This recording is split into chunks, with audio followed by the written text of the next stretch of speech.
Every time that guy got sick, it was like the whole world revolved around his being sick. You have cheated me out of my contact with my family. It is not my fault. You ask them. You ask them, Kody. I have not done anything. You ask them who they blame. Star Christine Brown from Sister Wives going to be the first to leave Kody? After all, in a family that is meant to be all about harmony and forever, being the trailblazer and establishing the standard for a split is hardly a huge thing, is it? Completely relaxed. Christine was not afforded the opportunity of witnessing others accomplish it beforehand. No, oh well, Mary did it, so I can too moment occurred. Nope, she was left to stand there wondering what it would look like to start afresh and having no idea if it would even be feasible. Later on, Mary and Janelle were able to reflect and declare, well, Christine succeeded. If she can survive without Kody, so can I, since they have the blueprint.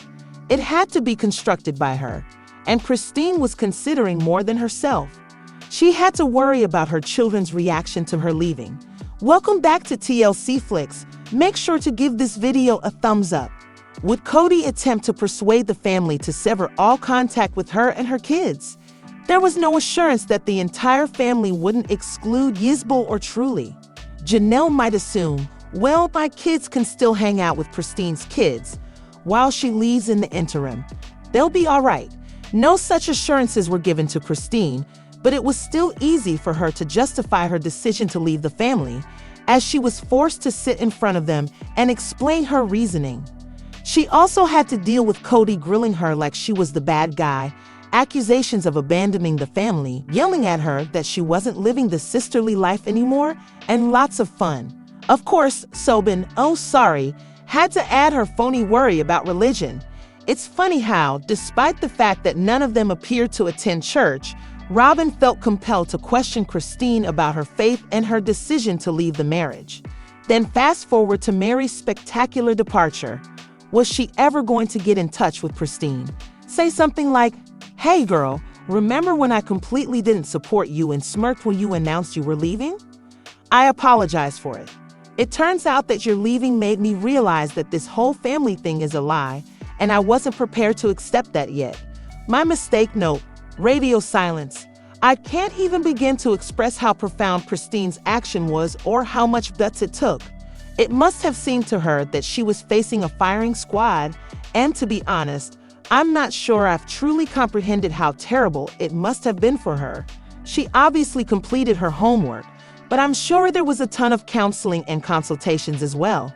Perhaps even with the professional who gave her advice on how to deal with Kody's inevitable attempts to intimidate her and any resistance from the other wives.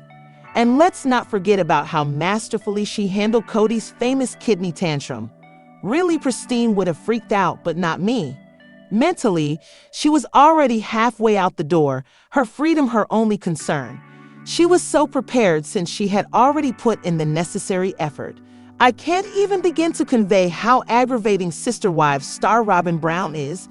Her emotional manipulation of her kids is equally as destructive as Kody's open desertion of his. Not only did her delusional dysfunction tear her children away from their obviously loving biological father and his entire family, but it also prevented them from ever fully integrating into the family she claimed to have fallen in love with. Rather, she kept them apart and pampered them to the extent that, as adults, they still don't feel secure enough to leave the nest, go to a sibling's wedding, or attend a funeral. Kody's children from his first 3 spouses, on the other hand, are doing well since they have wonderful mothers. The children imprisoned under Robyn's roof truly worry me about their mental health, and let's not overlook the irony with Robyn. Although she describes herself as a polygamist, she was the only wife in her first marriage to stay with her husband long enough to bear 3 children. Robyn is truly like a cowbird. After all, she marries into a multi-ethnic household and, surprise, finds herself the only wife once more. She, you know, the bird that secretly lays eggs in the nests of other birds, only for the chicks to eject their parents. It's always been obvious that she will be the last one standing, regardless of what faith she professes to practice. How many people still fall for her helicopter mom charade is really tiresome. Let's speak honestly. She isn't worrying herself sick over her children. She is, quite simply, a control freak who, like Kody, uses that worried mom persona as a front for those kids. In actuality, Kody and Robyn are just two different gender representations of the same deceptive, conceited individual who is unable to look past their own story. Observe Aurora and Brianna. They were never going to win. Now that they are adults, they are likely scared to even consider reaching out to the rest of the family because they are paralyzed by worry, stuck in fear, and petrified. Having a Jessup family connection probably helps too, but at least Dayton found a way out of that toxic environment by attending university and leaving it behind with the necessary outside assistance. However, those younger Robyn jars are the ideal representation of the atmosphere she has built. It's heartbreaking, and my sympathies are with them. In addition, I was rewatching some of the previous episodes when I reached the scene where Pristine recommends returning to Utah. Wow, Kody really set her up to get shredded by the other wives. I missed that the first time. He pretended to be all in favor of the idea and even gave her the impression that he would support her when they spoke, but when the time came, he completely changed his mind, leaving her in the dark and acting as though it had always been his intention. He was clearly trying to hurt her, and you could almost see the satisfaction on his face. This was presumably his way of exacting revenge on her for daring to see their children without his consent. The idea that he and Robyn could witness that in addition to his absurd performance during the entire debate regarding Isabel's operation, and then pretend shocked that Christine wants out, was pitiful and terrible. Incredible. I hope the three original wives get paid every cent they are worth. Not to mention the way he conned Mary into accepting his offer to go to Flagstaff.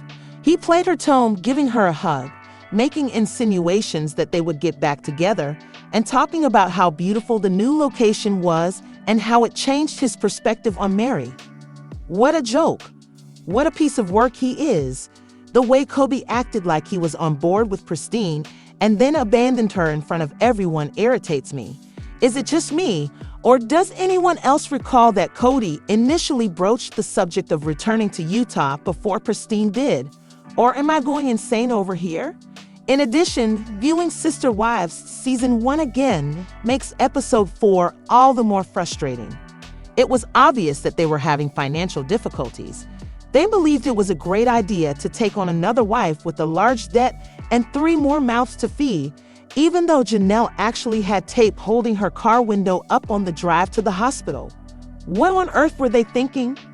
It's astounding how naive and self-centered all the grown-ups were in making this choice. Although their children appeared content, it is undeniable that none of them deserved the difficulties associated with this way of life. They were not only struggling financially at that point, but they had also consciously chosen to live in poverty, and for what purpose? And Robyn comes next. Janelle stated unequivocally that Robyn needed to work in order to support the family on a regular basis. However, Robyn misinterpreted that as a request for people to recognize my worth. You are valuable, girl. She had no intention of ever getting employment, as we all know. Her conclusion was very evident. It is frustrating that, despite their clear financial difficulties, they continue to add to the debt without considering the effects it would have on the children in particular or the rest of the family.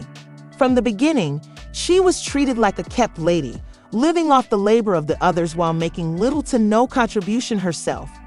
Even though I supported everything Mary Brown achieved, I believe there is a lot to be learned by considering it in light of her infertility issues. Mary had to deal with the emotionally taxing nature of infertility without the support of a loving, committed partner. While it does not justify her actions, it does provide some explanation. Her behavior appears to stem from a deep place. And there's reason to feel sympathy for that. People are ultimately deserving of some kindness, particularly when they're making an effort in challenging circumstances. Years of pain have affected Mary's outlook, and Robyn comes next. It wasn't simply Kody she desired. She desired the entire family dynamic, the whole package. Contrarily, Kody most likely never truly liked the original 3 as much as he believed. When Robyn finally made an appearance, it was clear that Kody had taken to the trophy husband role immediately. He was lavished with attention and treated like royalty, and as his notoriety grew, Robyn provided the ideal plot, which Kody grabbed onto like it was his only chance to survive. It appeared right away that Kody's purported love for Robyn was more of a lustful relationship. He doesn't appear to be emotionally mature enough to even recognize the distinction between infatuation and love.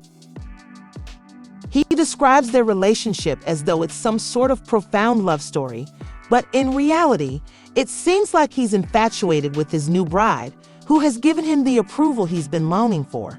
Not to come across as impolite, but Robyn hasn't exactly aged well over the years.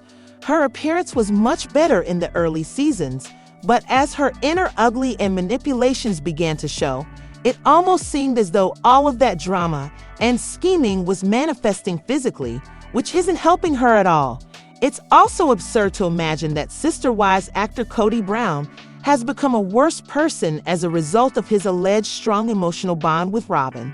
When you truly enjoy a relationship, it usually makes you develop into a better version of yourself.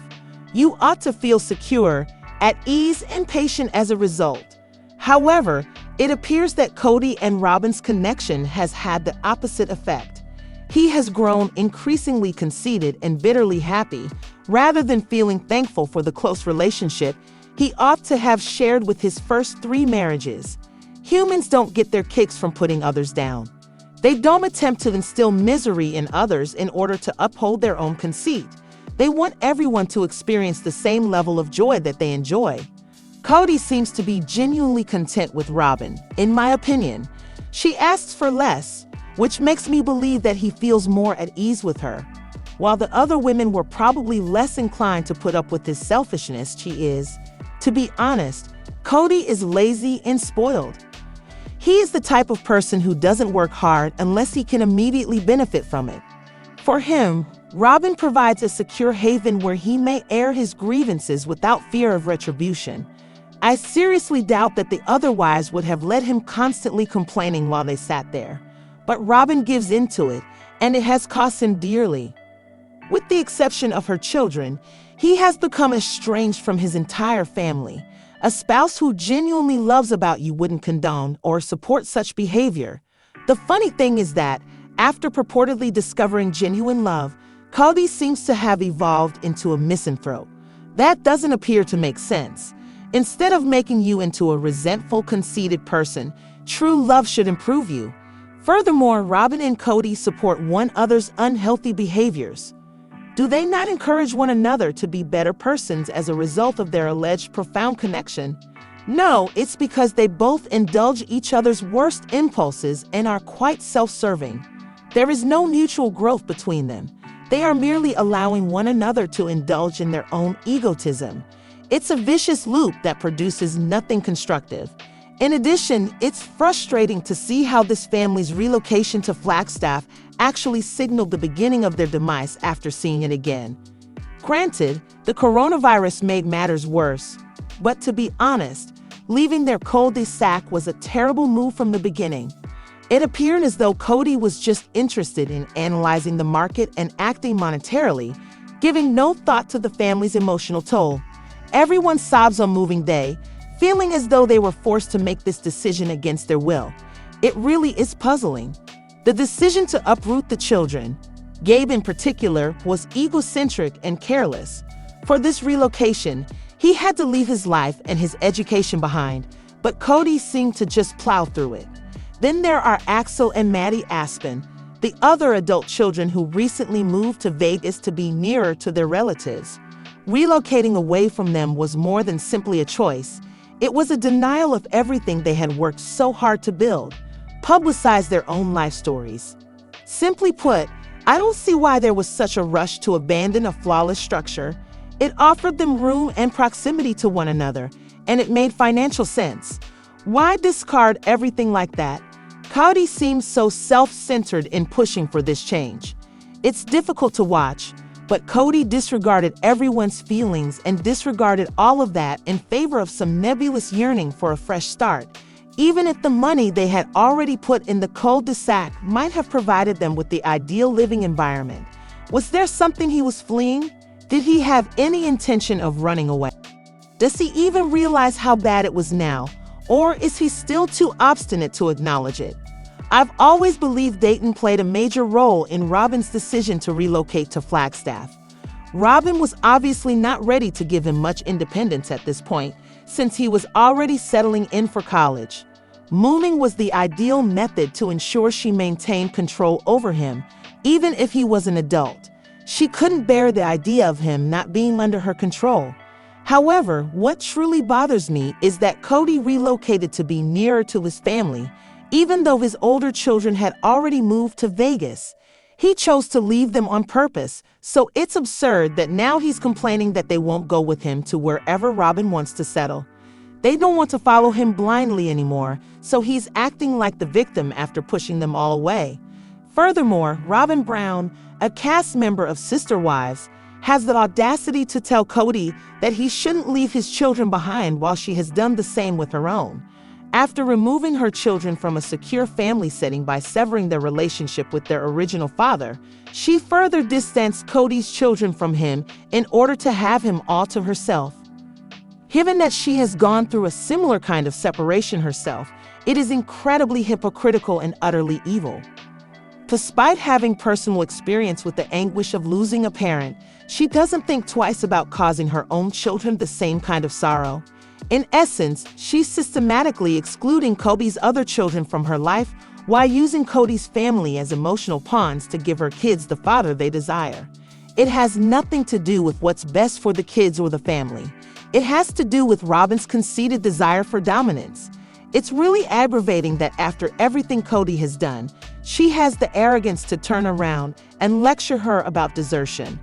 Her behavior is a blatant example of how not to treat people, particularly children, and it is frustrating that she is completely blind to the irony in it. But at this point, Sister Wives star Janelle Brown sounds a lot more like a fantasist. Her perception of herself is so far off from reality, it's nearly unreal. When you look at the real time frame, the story she's attempting to tell about leaving Kody or defending her children simply falls apart. Only Christine actually moved on from Kody, both physically and emotionally. Janelle, nevertheless, keeps acting as though she took a bold stance. Nor do Janelle's repeated assertions of her independence seem to hold up. Although she loves to claim to be independent, the reality is that she is a severe codependent. Even though she portrays herself as a strong, independent lady, she has clung to her elder daughter's family even before the whole Kody scenario began to worsen. It seems as though she never really let go of the desire for external validation and stability. Christine, however, seems to be stuck in an emotional rut, unwilling to take the risks required for growth and vulnerability with Kody. As for her claims about leaving because Kody was treating her kids poorly, Christine, on the other hand, recognized the need to be vulnerable and make difficult choices for her own future, like when she started setting boundaries with her kids after moving to Flagstaff. It wasn't Janelle, that was Christine. Only Christine confronted Kody's emotional neglect and took decisive action. In contrast, Janelle was still talking about a fresh start in the automobile with Kody in 2022, even after he had previously demonstrated how little he respected her and her kids. This was after the entire scandal in which Kody forced her to instruct her sons not to disparage Robyn after the latter had shunned them for years. Remember that Kody was already winding down the Sister Wives LLC and launching his other endeavors shortly after Janelle's birthday. Despite everything, Janelle remained unfazed. Clung to him, she didn't even start to acknowledge that she might be done with the whole thing and that her kids were over it until much later. Another fantasy is mine. They haven't moved on. Christine struck the mark when she acknowledged how much it hurts for the kids to lose their dad. Kody left his family for Robyn and her children, and the grief is evident in the way her children still talk about him, especially when Garrison stated they didn't need a father figure anymore. It doesn't matter how hard Janelle tries to pretend that everything is all right. While she was still the wife, she could have accepted the way Kody treated her and her children, but in reality, she participated in the abuse until it began to negatively impact her as well. Though let's face it, Janelle has spent a lot of time fabricating a story in which she wasn't abandoned.